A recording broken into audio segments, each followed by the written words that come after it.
there were a number of reports coming out, both in the press and in scientific journals, saying that the results from exposure to magnetic fields in childhood leukemia were inconsistent and inconclusive. Well, from my personal experience involved in the research, I didn't believe that. So I took it upon myself to review all of the data that had been published between 2000 and 2017 when I wrote that paper, and looked at the results of every study I could find in the literature. And there were something like almost 30 such studies. What I found is 12 of those studies, these are original studies, not reviews. 12 of those original studies found statistically significant elevations in risk of childhood leukemia in relation to exposure to magnetic fields from power lines. There's also, of course, exposure from appliances, but they're more difficult to measure. So this was limited to power lines. Now, of those 12 studies, 11 were funded entirely by government or foundations. One study was funded by EPRI, the Electric Power Research Institute. There were another 6 or 7 studies that reported an elevation in risk. And in epidemiology, we use odds ratio as a measure of risk. These had odd ratios of 1.5 or higher, that meaning almost a doubling of risk. But the results were not statistically significant. In other words, the confidence limits, which are standard use in epidemiology, if the lower bound is less than 1.0, it's considered not statistically significant. But an elevation of 1.5 is not trivial, and it's suggestive of there being a positive association. In contrast, there were another 6 or 7 studies that found no elevation in risk whatsoever. Every single one of those was supported by the industry. Now, if you look at that overall picture, you must draw the conclusion that the results are not inconclusive and inconsistent, provided you throw out those results that are funded by an industry that has an obvious conflict of interest. And I think what industry has managed to do by these studies, I don't mean to imply that all of this was intentional deceit, although I suspect a lot of it was.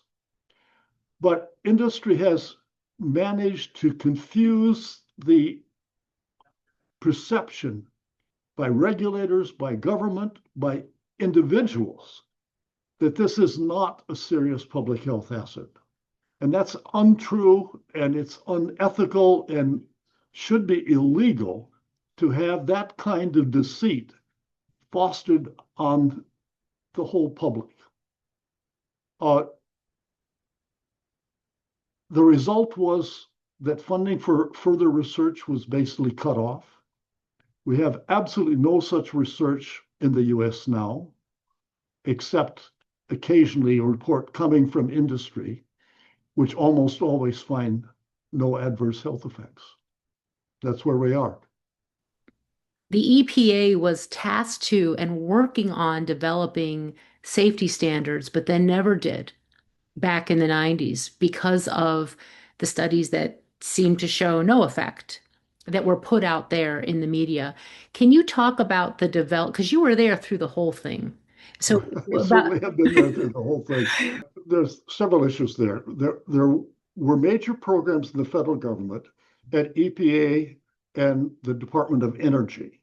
And the Department of Energy actually had a very strong program and funded research at various places. Then there became to be this controversy, especially coming from industry publications, you asked about the National Council on Radiation Protection and Measurements. There was a major committee set up there, chaired by Ross Adey from California, who was a leader in research in that field. Ross became ill, and although many of us worked on that for a long time, contributed chapters, it never got published. The funding at EPA had disestablished their research program entirely. The Department of Energy allocated no additional funds, and basically all research on this issue of extra low frequency EMFs came to a halt, including the publication from NRCP. The head of EPA at that time, I believe that was Gorsuch, the Supreme Court Justice's mother, had a major role in cutting funding for all EMF research. And, a lot of the decrements in the federal funding came from pressure from the industry. Everybody needs power lines. We need electricity. That's not the point. But acknowledging that even though it's something that's valuable, there's a health hazard associated with it, only makes some sense. But when the industry has political power and the consumers aren't knowledgeable or informed, and the scientific community was involved in many other things, that's what caused the demise of almost all activity in the US focused on study of electromagnetic fields.